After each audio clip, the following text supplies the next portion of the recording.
Hello friends, campus preparation के इस course में आपका स्वागत है। हम लोग देख रहे हैं C++ में आउटपुट निकालने वाले प्रोग्राम्स।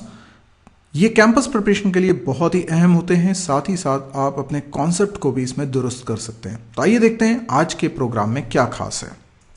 तो दोस्तों देखिए, आज के प्रोग्राम में शुरुआत में स्टैंडर्ड हेडर्स मैंने इंक्लूड करे हैं। उसके बाद आप देखिए लाइन नंबर 4 से जब मैंने दो फंक्शंस का डिक्लेरेशन किया हुआ है, f1 नाम रखा है दोनों फंक्शन का, क्योंकि दोनों फंक्शंस के सिग्नेचर डिफरेंट हैं।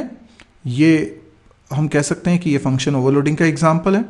फंक्शन ओवरलोडिंग में फंक्शन का सिग्नेचर देखा जाता है, फंक्शन का प्रोटोटाइप नहीं देखा जाता, यानी रिटर्न टाइप से हमें कोई मतलब नहीं होता। ये बातें हम जानते हैं। लेकिन लाइन नंबर 9 में मैंने फंक्शन कॉल किया है और उसमें x की वैल्यू पास करी है। ध्यान रहे, लाइन नंबर 8 में मैंने x वेरिएबल डिक्लेयर किया है जो कि कैर टाइप का है। अब आपको ये देखना है कि जो दो फंक्शंस बनाए हुए हैं f1 नाम के, उसमें से कौन सा वाला यहाँ चलेगा या एरर आएगी, ये आपको सोचना है। तो आप इसको इत्मीनान से देखिए, स्क्रीन को पॉज कर लीजिए और जज करने की कोशिश करिए कि कौन सा वाला चलेगा। सारे नियमों को लगाइएगा जो आपने मेरे थ्योरी वीडियोस में सीखे हैं, और फिर इस वीडियो को तभी रिज्यूम करिएगा जब आपको लगे कि आपने इसका सॉल्यूशन निकाल लिया है। आई होप आप लोगों ने ट्राई कर लिया होगा।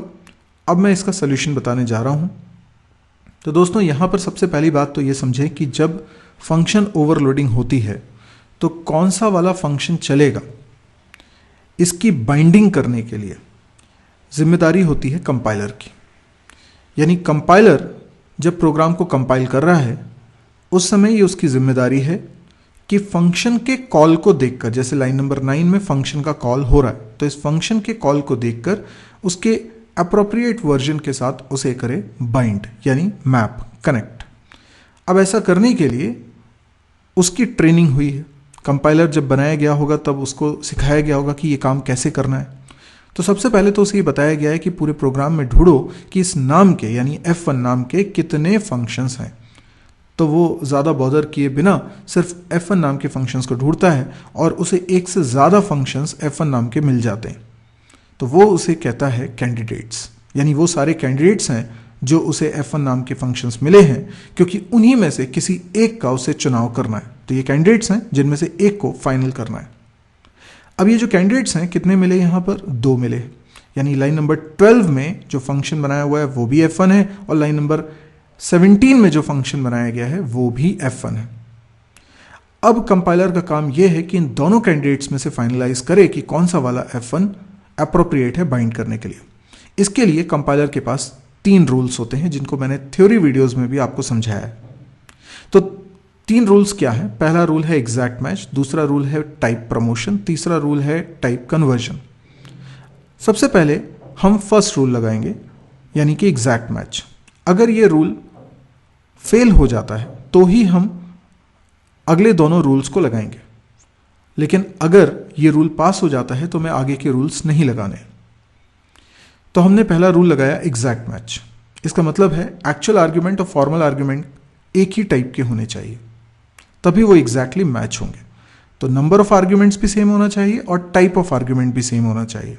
तो लाइन नंबर 9 में जब आपने फंक्शन कॉल किया और वैल्यू पास करी है तो वो किस टाइप की है? वो कैर टाइप की है। इसका मतलब एक्चुअल आर्ग्यूमेंट कैर टाइप का। एक्चुअल आर्ग्यूमेंट किसे बोलते हैं?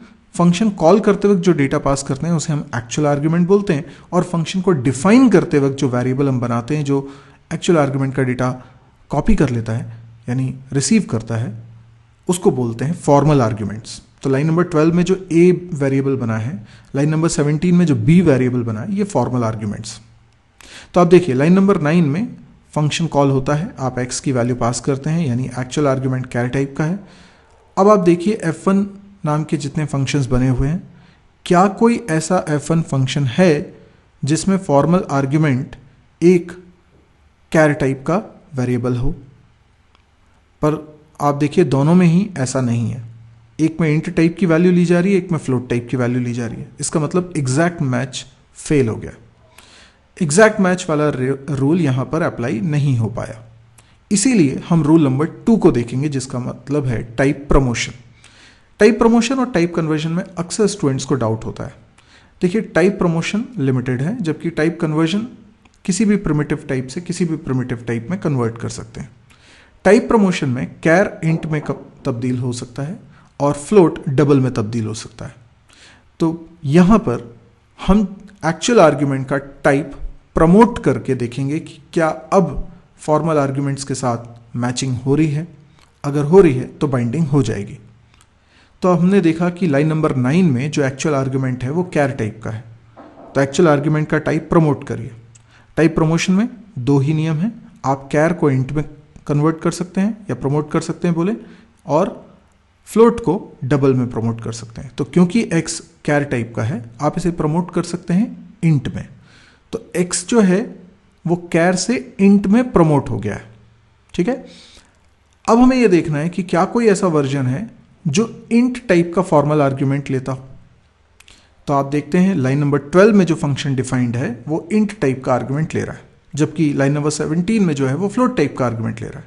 इसका मतलब ये हुआ कि लाइन नंबर 12 वाला फंक्शन बाइंड होने के लिए मोस्ट एलिजिबल है, इसीलिए कंपाइलर यहां बाइंडिंग कर देगा। और रूल नंबर 2 सक्सेसफुल हो गया है, इसलिए रूल नंबर 3 नहीं देखेंगे। तो आपने देखा कैसे हमने टाइप को प्रमोट करके फॉर्मल आर्ग्यूमेंट्स के साथ उसकी मैचिंग कराई और हमें मिल गया फंक्शन। तो इसमें अगर मैं प्रोग्राम को रन करूंगा तो लाइन नंबर 12 में जो फंक्शन डिफाइंड है जो इंट टाइप की वैल्यू ले रहा है वो प्रिंट होगा, वो चलेगा। उसमें एक सी आउट स्टेटमेंट लिखा हुआ है और वो डिक्लेरेशन को प्रिंट कर रहा है इंट f1 इंट, तो ये स्क्रीन पे दिखना चाहिए। तो आइए मैं प्रोग्राम को रन करके भी आपको बता देता हूँ। तो इस प्रोग्राम को मैंने रन किया, आप देखिएगा इसका आउटपुट क्या आता है। देखिए, तो यहाँ पर मैं इसको जूम करके भी बता देता हूँ। यहाँ पर आप देख सकते हैं कि जैसा कि हमने प्रिडिक्ट किया था इंट f1 इंट, ये मैसेज प्रिंट हो रहा है जो कि हमने पहले वाले वर्जन में लिखा हुआ था। तो आई होप आपको ये समझ में आ गया होगा। अब यदि आपको ये वीडियो पसंद आया तो आप इसको लाइक करें। यदि आपको कुछ डाउट्स हैं तो आप कमेंट्स के जरिए पूछ सकते हैं। यदि आपको ये वीडियो बहुत ही काम का लग रहा है तो इसको आप शेयर कर सकते हैं अपने फेसबुक वॉल पे या और किसी माध्यम से।